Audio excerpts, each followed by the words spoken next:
بڑے جی بڑے الصلاۃ والسلام علیکہ یا سیدنا یا رسول اللہ وعلی آلک وصحبہ یا سیدنا یا حبیب اللہ.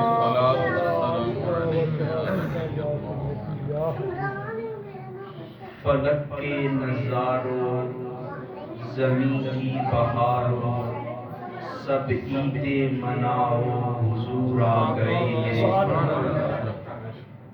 یقیناً حضور کے آنے کی ہم سب کو خوشی ہے.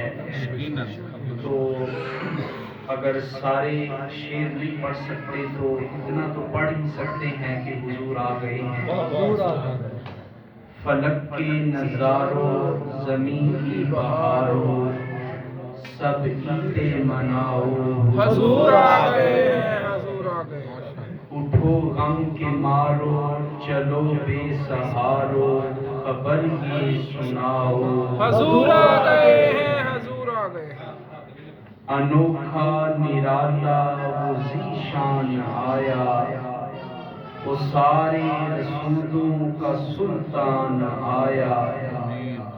ارے بادشاہو ارے کئی بلاؤ نگاہیں جھکاؤ حضور آ گئے ہیں، حضور آ گئے ہیں. اور ہوا چار سو رحمتوں کا بسیرا ہوا چار سو رحمتوں کا بسیرا اجالا اجالا سویرا سویرا.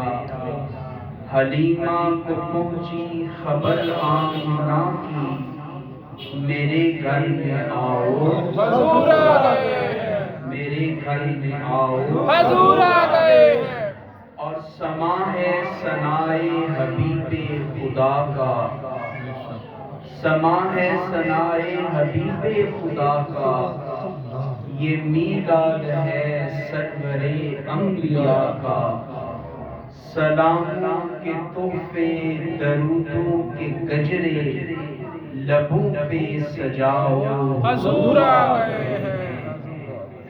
اور کہاں میں ظہوری کہاں ان کی باتیں کہاں میں ظہوری کہاں ان کی باتیں. کرم ہی کرم ہے یہ دن اور راتیں. جہاں پہ بھی جاؤ لبوں کو سجاؤ یہی کہتے جاؤ حضور آ گئے ہیں، حضور آ گئے ہیں حضور آ گئے ہیں. محترم المقام پیر طریقت حضرت علامہ ڈاکٹر پیر محمد یونس جنیدی صاحب، حضرت علامہ قاری محمد عرفان مصطفی صاحب، قاری محمد لیاقت صاحب، قاری محمد شفیق صاحب، فخر الوفات جناب قاری شاہد محمود صاحب، اور آپ تمام حضرات جو محترم جناب حاجی محمد منور صاحب کی میزبانی میں اس خوبصورت گھر میں خوبصورت محفل میں شریک ہیں. دعا ہے کہ اللہ تعالی میزبان کو بھی اور آپ سب کو بھی اس محفل کی جملہ برکتیں سمیٹنے کی توفیق عطا فرمائے. چند گھڑیاں حضور صلی اللہ علیہ وآلہ وسلم کی اس دنیا میں تشریف آوری کے وقت حضور کی ولادت کے موقع پہ جو شانیں ظاہر ہوئی ہیں میں وہ آپ کی خدمت میں عرض کروں گا اس عقیدے کے ساتھ کہ جس طرح رب الجلال نے حضور علیہ السلام کو شان بے مثل و بے مثال عطا فرمائی ہیں، اسی طرح رب کائنات نے حضور کی ولادت کو بھی بے مثل و بے مثال بنا دیا. اور ایک بات یاد رکھیں کہ 12 ربیع الاول کی صبح حضور علیہ السلام اس دنیا میں تشریف لائے ہیں. اور رہ گئی بات کہ حضور کا نور کب بنا تھا، حضور کا نور تخلیق کب ہوا تھا، تو وہ 12 ربیع الاول کو نہیں ہوا۔ میں اور آپ اس محفل میں آئے کوئی آدھا گھنٹہ پہلے، کوئی گھنٹہ پہلے، کوئی 2 گھنٹہ پہلے، تو مجھے بتائے یہاں آنے سے پہلے ہم اپنے اپنے گھروں میں موجود تھے یا نہیں تھے؟ جی موجود تھے۔ تو آپ قرآن پاک کی آیت پڑھیں، رب کائنات نے ارشاد فرمایا قد جاءکم من اللہ نور، لوگوں تمہارے پاس اللہ کی طرف سے نور آ گیا ہے، نور آ گیا ہے، اور آتا وہ ہے جو پہلے ہوتا ہے، موجود ہوتا ہے۔ سبحان اللہ۔ آنے کے لیے پہلے وجود ہونا، پہلے موجودگی ہونا، یہ بڑا ضروری ہے۔ اب اس سے یہ بات تو طے ہو گئی کہ 12 ربیع الاول کی صبح حضور اس دنیا میں تشریف لائی ہیں، مگر اس دنیا میں آنے سے پہلے حضور کہیں نہ کہیں موجود تھے۔ اب کہاں موجود تھے اس کا جواب حدیث سے لے لیتے ہیں۔ حضرت جابر رضی اللہ تعالیٰ عنہ حضور کی خدمت میں حاضر ہوتے ہیں اور عرض کرتے ہیں حضور ارشاد فرمائے کہ اللہ تعالیٰ نے سب سے پہلے کس چیز کو پیدا کیا؟ اللہ تعالیٰ نے سب سے پہلے کس چیز کو پیدا کیا؟ ذرا تھوڑا بولیں گے تو مجھے پتا چلے گا کہ میں دیواروں سے کلام نہیں کر رہا، آپ سے کلام کر رہا ہوں۔ اور میں گزارش کروں گا بھائی سے کہ بچوں کو اگر پلیز آپ تھوڑی دیر کے لیے چپ کرا دیں۔ بچے بڑے پیارے ہوتے ہیں، گھر کی رونق ہوتے ہیں، اللہ تعالیٰ ان کو سلامت رکھے، مگر جب بولتے ہیں تو پھر تھوڑی سی توجہ وہ سب کی شکر ہو جاتی ہے۔ ایک دفعہ محبت سے درود پاک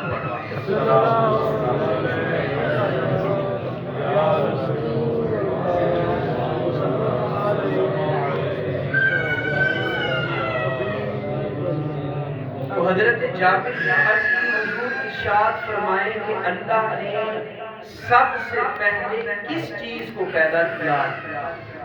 تو حضور نے جو جواب دیا وہ ذرا دل کے کانوں سے سنیے گا۔ حضور نے فرمایا یا جابر ان اللہ تعالی قد خلق نور نبیک من قبل الاشیاء من نورہ۔ اے جابر تم نے پوچھا ہے کہ اللہ نے سب سے پہلے کس چیز کو پیدا کیا ہے؟ تو جواب یہ ہے کہ اللہ نے تمام چیزوں سے پہلے اپنے نور سے تیرے نبی کے نور کو پیدا کیا۔ سب چیزوں سے پہلے، تمام چیزوں سے پہلے اللہ نے حضور کے نور کو پیدا کیا تھا۔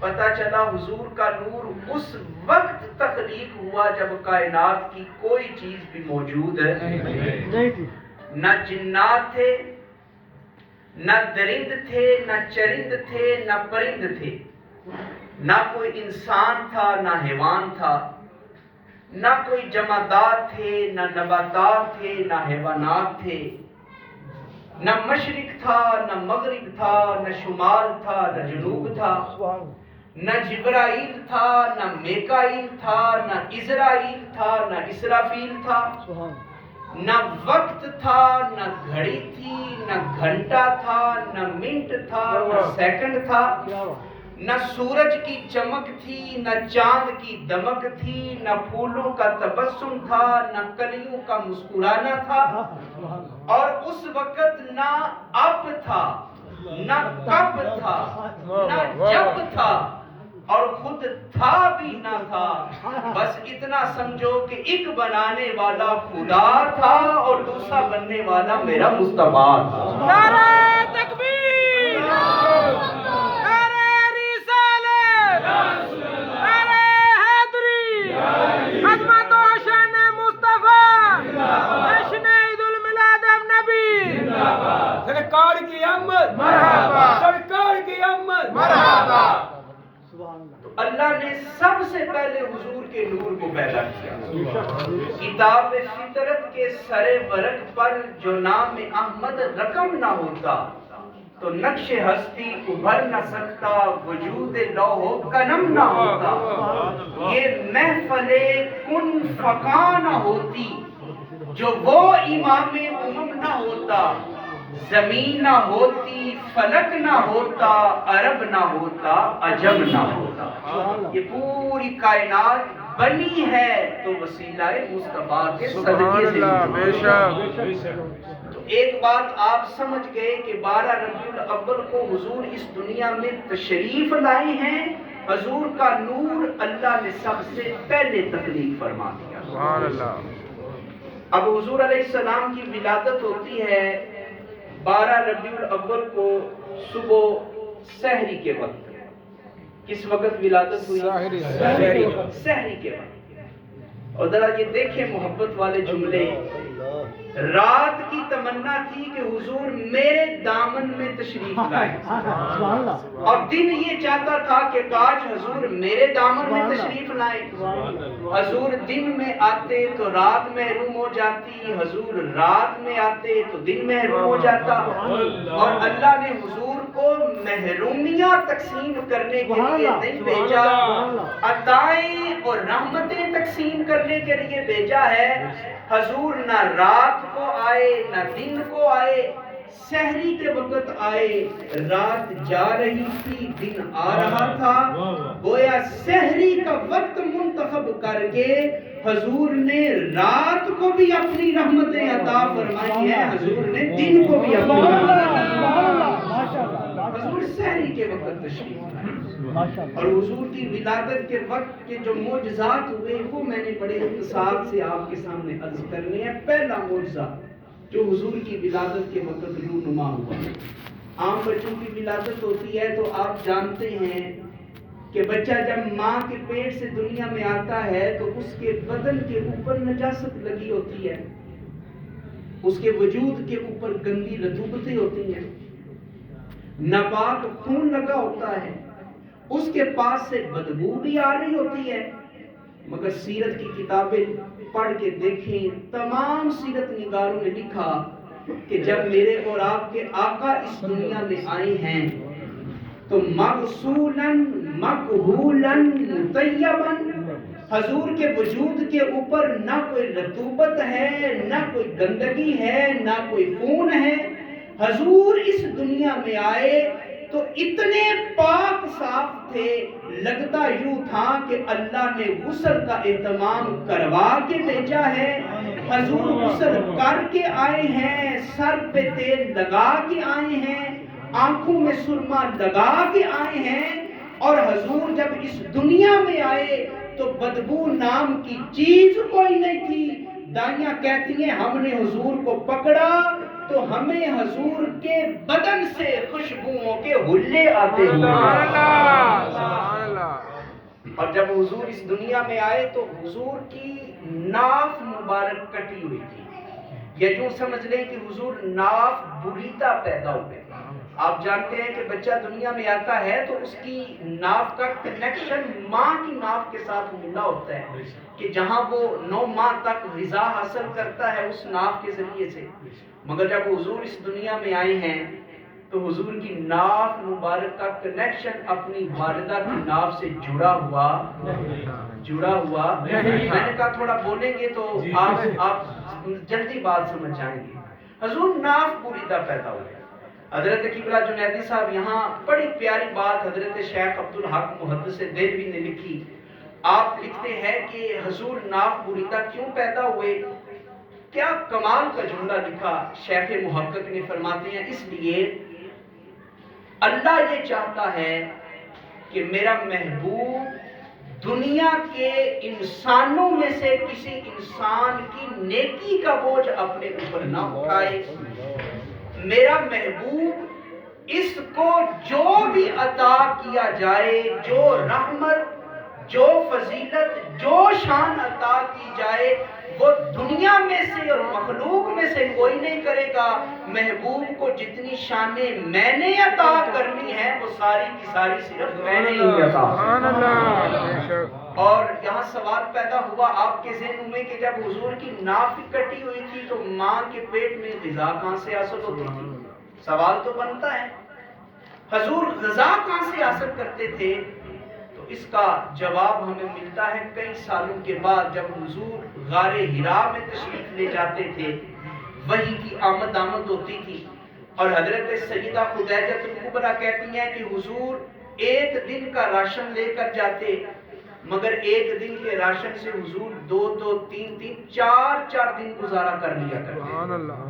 اور کبھی ایسا ہوتا کہ ایک ہفتے کا راشن لے کے گئے ہیں تو دو ہفتے گزارا کر لیتے۔ اب سیدہ کہتی ہیں کہ ایک دن تو عجیب اتفاق ہوا، میں نے کیا کیا کہ حضور کو ایک ہفتے کا راشن باندھ کے دیا، حضور تشریف لے گئے، پہلا ہفتہ گزرا حضور واپس نہیں آئے، دوسرا ہفتہ بھی گزرا حضور واپس نہیں آئے، تیسرا ہفتہ بھی گزرا حضور واپس نہیں آئے۔ میں پریشان ہوئی کہ خیر ہو وہاں کوئی آبادی بھی نہیں، کوئی بستی بھی نہیں، حضور کا راشن بھی ایک ہفتے کا تھا، اب مہینہ گزر رہا ہے، حضور کھاتے کہاں سے ہوں گے؟ سیدہ کہتی ہیں میں پریشان ہوئی، اپنی خادمہ کو ساتھ لیا، آہستہ آہستہ غار حرا کی چوٹی پہ پہنچی، دیکھا تو اللہ کے نبی سر سجدے میں رکھ کر اپنے رب سے راز و نیاز کی باتیں کر رہے ہیں۔ سبحان اللہ۔ میں نے حضور کو خیریت سے دیکھا تو اللہ کا شکر ادا کیا۔ جب حضور فارغ ہوئے تو میں نے عرض کی حضور آپ راشن تو ایک ہفتے کا لے کر آئے تھے، اب مہینہ گزر رہا ہے، کھایا پیا آپ نے کہاں سے؟ سجدہ کہتے ہیں جب میں نے یہ کہا تو حضور نے اس دسترخوان کی طرف اشارہ کیا اور کہا کہ اے خدیجہ دیکھو اس دسترخوان میں کیا ہے۔ جب میں نے کھول کے دیکھا تو سیدہ خدیجہ کہتی ہیں میں حیران رہ گئی، وہ جو ایک ہفتے کا کھانا حضور لے کر آئے تھے وہ بھی جوں کا توں ویسا ہی پڑا ہوگا، وہ بھی ویسے کا ویسے پڑا تھا۔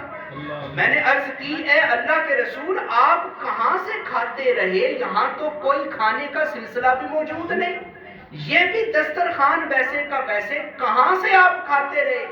اب صحیح بخاری کی حدیث سنیں تب آپ کو پتا چلے گا کہ حضور ناف بریدہ کیوں پیدا ہوئے۔ حضور نے ارشاد فرمایا لی مع اللہ وقت خاص لا یسعنی فیہ ملک مقرب یطعمنی و یسقینی او کما قال۔ حضور نے فرمایا اے دنیا والو مجھے اپنی طرح نہ سمجھنا اور اپنے آپ کو میری طرح نہ سمجھنا، نہ میں تمہارے جیسا ہوں نہ تم میرے جیسے ہو، نہ میں تمہاری طرح بشر ہوں نہ تم میری طرح بشر ہو۔ میرا معاملہ یہ ہے میں تو اپنے رب کی بارگاہ میں اپنی رات گزارتا ہوں، اور جب میں رب کی بارگاہ میں رات گزارتا ہوں یطعمنی و یسقینی، میرا اللہ اپنی شان کے مطابق مجھے کھلاتا بھی ہے، میرا اللہ مجھے پلاتا بھی ہے۔ سبحان اللہ۔ نعرہ تکبیر، اللہ اکبر، نعرہ رسالت، نعرہ حیدری، آمد مصطفیٰ، مرحبا مرحبا۔ میرا اللہ مجھے کھلاتا بھی ہے اور میرا اللہ مجھے بولے میرا اللہ مجھے بس عقیدہ سمجھ آ گیا کہ جو رب غار حرا میں یا اس سے پہلے یا اس کے بعد اپنے محبوب کے لیے روحانی غذا کا انتظام فرما سکتا ہے، وہ رب اتنی قوت طاقت اور قدرت رکھتا ہے کہ شکم مادر کے اندر بھی وہ اللہ اپنے محبوب کے لیے غیبی خوراک کا انتظام فرما سکتا ہے۔ حضور کی پہلی شان میں نے آپ کی خدمت میں عرض کی، حضور دنیا میں تشریف لائے تو حضور ناف بریدہ، حضور کی ناف مبارک کٹی ہوئی تھی۔ دوسری شان سنیں، حضور دنیا میں تشریف لائے تو حضرت عبد الرحمن بن عوف کی والدہ جو حضور کی داعیہ تھی، حضرت ام شفا ان کا نام تھا، وہ کہتی ہیں جب حضور دنیا میں آئے تو حضور نے آتے ہی سر سجدے میں رکھ دیا ہے، حضور نے آتے ہی سجدہ کیا ہے۔ حضور اس دنیا میں آئے، دنیا میں آنے کے بعد پہلا کام حضور نے کیا کیا؟ سجدہ کیا۔ سارے بولیں کیا کیا؟ سجدہ کیا۔ اب اس سجدے کی برکت کتنی ہوئی وہ سنیے، سبحان اللہ۔ سبحان اللہ۔ حضور سے پہلے جو انبیاء اس دنیا میں تشریف لاتے رہے، ان کی امتوں کی حالت یہ تھی کہ جب انہوں نے عبادت کرنی ہوتی تھی تو اپنے گھر میں یا اپنی دکان میں یا اپنے بازار میں وہ عبادت نہیں کر سکتے تھے، عبادت کے لیے جگہ مخصوص تھی۔ جب وہ اپنے عبادت خانے میں جاتے، وہاں عبادت کرتے تو عبادت قبول ہوتی، دائیں بائیں آگے پیچھے عبادت کرتے تو عبادت قبول نہیں ہوتی۔ اب حضور نے آتے ہی سر سجدے میں رکھا، اور اس کا فائدہ اور نفع اور فیض اور روحانیت اور اس کی تاثیر اور اس کا اثر کتنا ہوا؟ حضور فرماتے ہیں جُعِلَتْ لِی الْأَرْضُ مَسْجِدًا وَطُہُورًا، اے میرے صحابہ تم سے پہلے جو امتیں گزری ہیں عبادت کرنے کے لیے اپنے عبادت خانے میں جاتی تھی تو عبادت قبول ہوتی تھی، مگر اللہ نے مجھے یہ اعزاز عطا فرما دیا ہے کہ میری وجہ سے اللہ نے میری امت کے لیے ساری زمین کو مسجد کا درجہ قرار دیا۔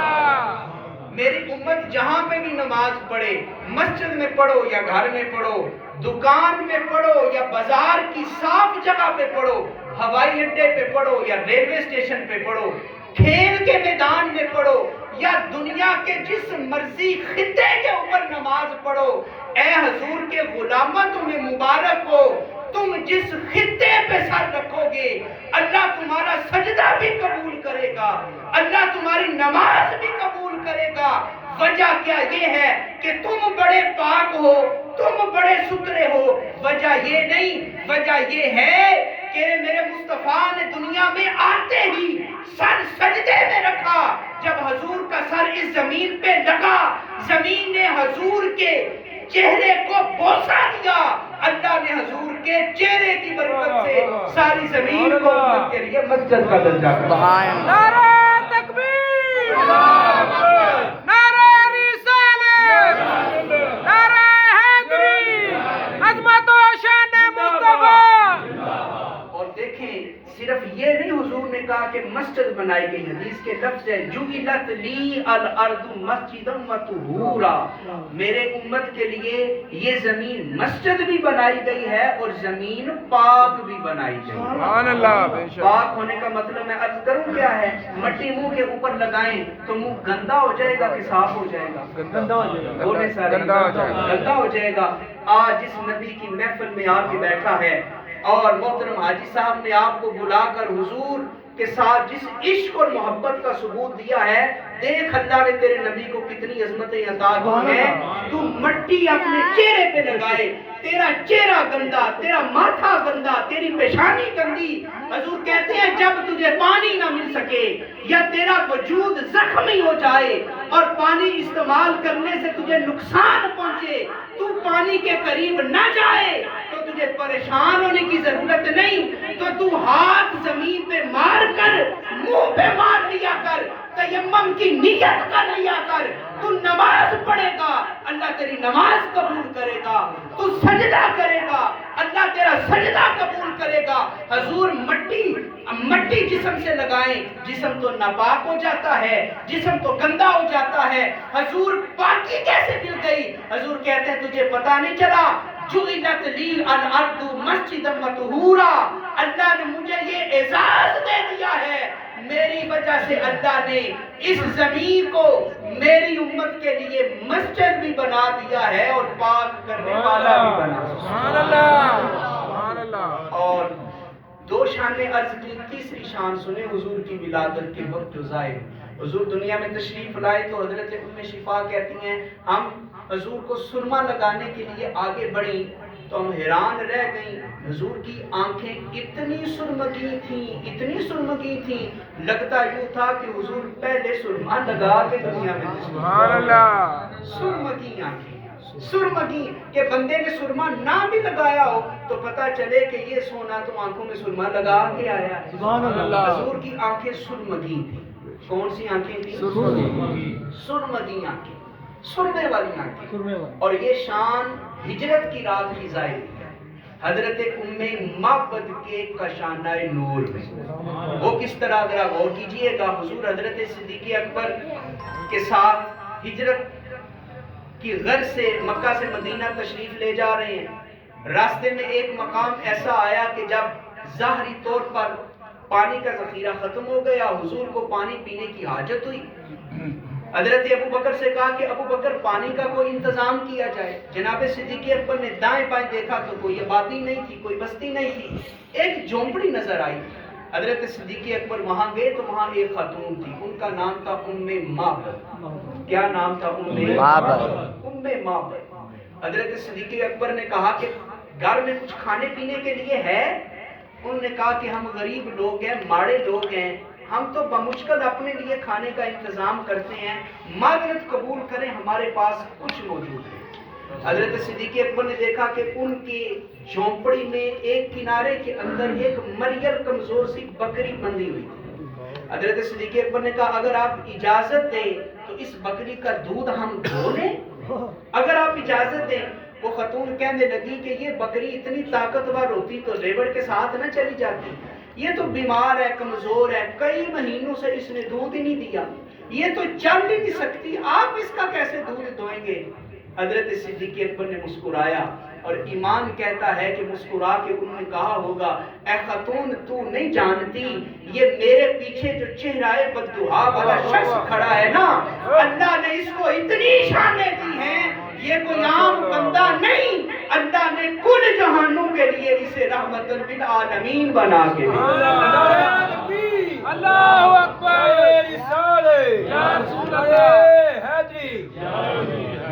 اللہ نے اسے رحمت للعالمین بنا کے بھیجا ہے. اجازت دینا تیرا کام ہے, دودھ کا انتظام کر لینا اللہ کے رسول کا کام. سبحان اللہ. اجازت ہے. حضرت صدیق اکبر نے اس بکری کو پکڑا, آہستہ آہستہ حضور کی بارگاہ میں پیش کیا. حضور نے اپنا ہاتھ اس بکری کے تھنوں کے اوپر لگایا. اللہ اکبر. ذرا غور تو کریں کہ اس بکری کے مقدر کتنے اونچے ہیں جس کے اوپر اللہ کے رسول اپنا ہاتھ پھیر رہے ہیں. تھوڑی دیر کے لیے اپنے آپ کو اس تصور میں لے جائیں کہ آپ کھڑے ہوں اور آپ کے چہرے پہ یا سر پہ یا کندھوں پہ اللہ کے رسول اپنا مبارک ہاتھ پھیر دیں. بارے نیارے نہ ہو جائیں, قسمت دگنی نہ ہو جائے, وقت عروج کے اوپر نہ پہنچ جائے. اے بکری تو ہے تو بکری, مگر تیرے مقدر کے اوپر قربان کہ تیرے اوپر اللہ کے رسول نے اپنے ہاتھ پھیرے.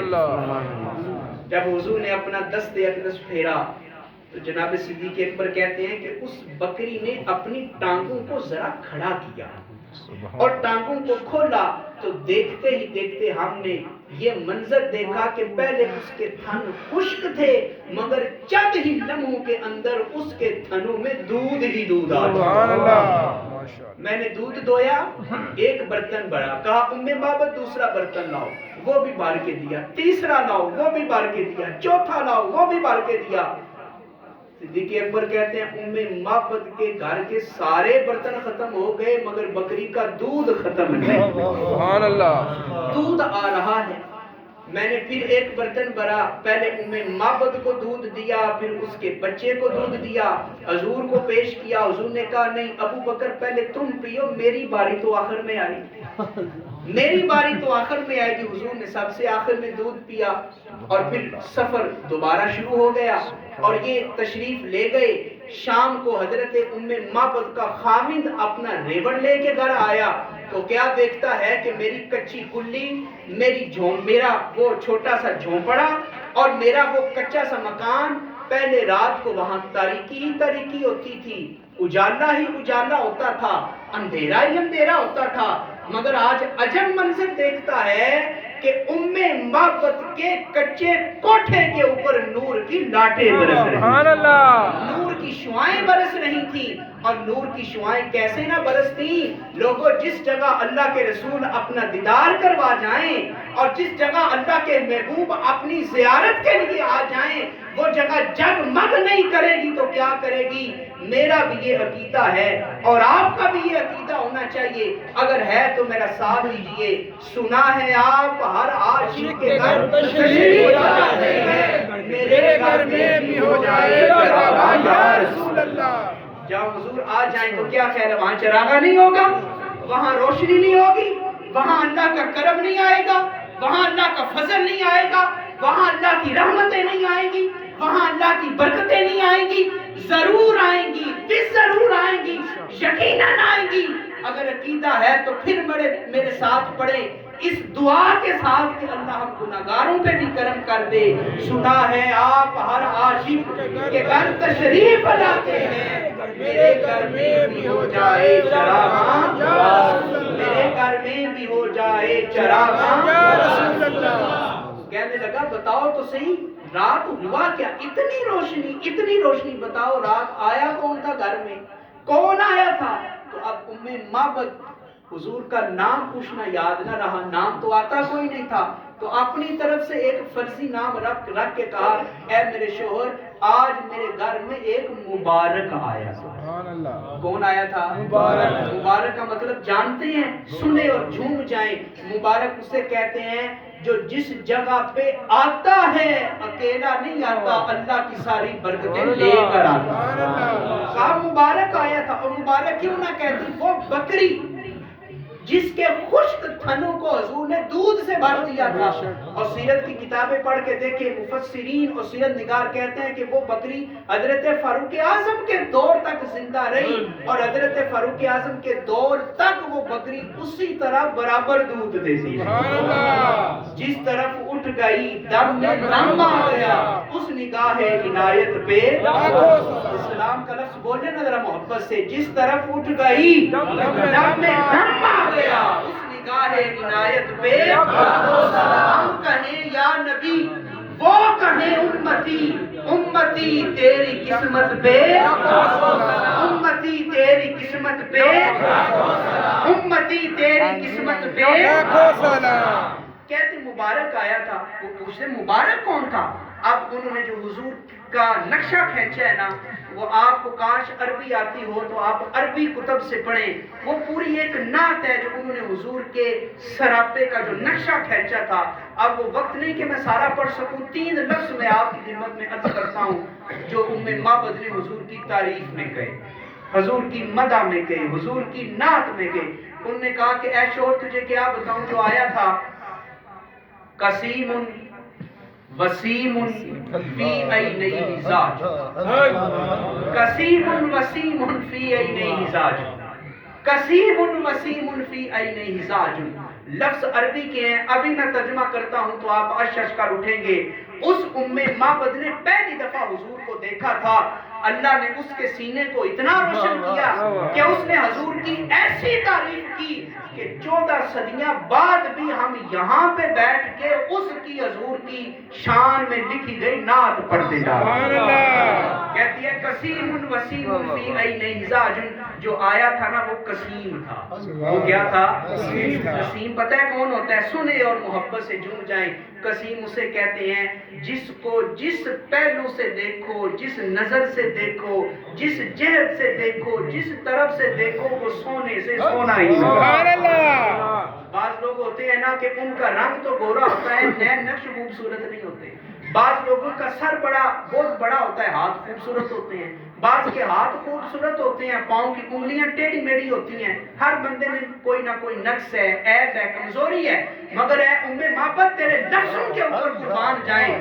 معبد کہتی ہے کہ میرے گھر میں آج وہ مبارک آیا تھا جو قسیم تھا کہ اسے جس نظر سے دیکھو، جس پہلو سے دیکھو، جس جہت سے دیکھو وہ سونے سے سونا لگتا تھا، وہ اٹھتا تھا تو سونا لگتا تھا۔ مل کے بولو نا سبحان اللہ۔ اٹھتا تھا تو سونا لگتا تھا، بیٹھتا تھا تو سونا لگتا تھا، چلتا تھا تو سونا لگتا تھا، رکتا تھا تو سونا لگتا تھا، وہ بولتا تھا تو سونا لگتا تھا، وہ چپ ہوتا تھا تو سونا لگتا تھا، وہ کھاتا تھا تو سونا لگتا تھا، وہ پیتا تھا تو سونا لگتا تھا، وہ مسکراتا تھا تو سونا لگتا تھا، وہ خاموش ہوتا تھا تو سونا لگتا تھا۔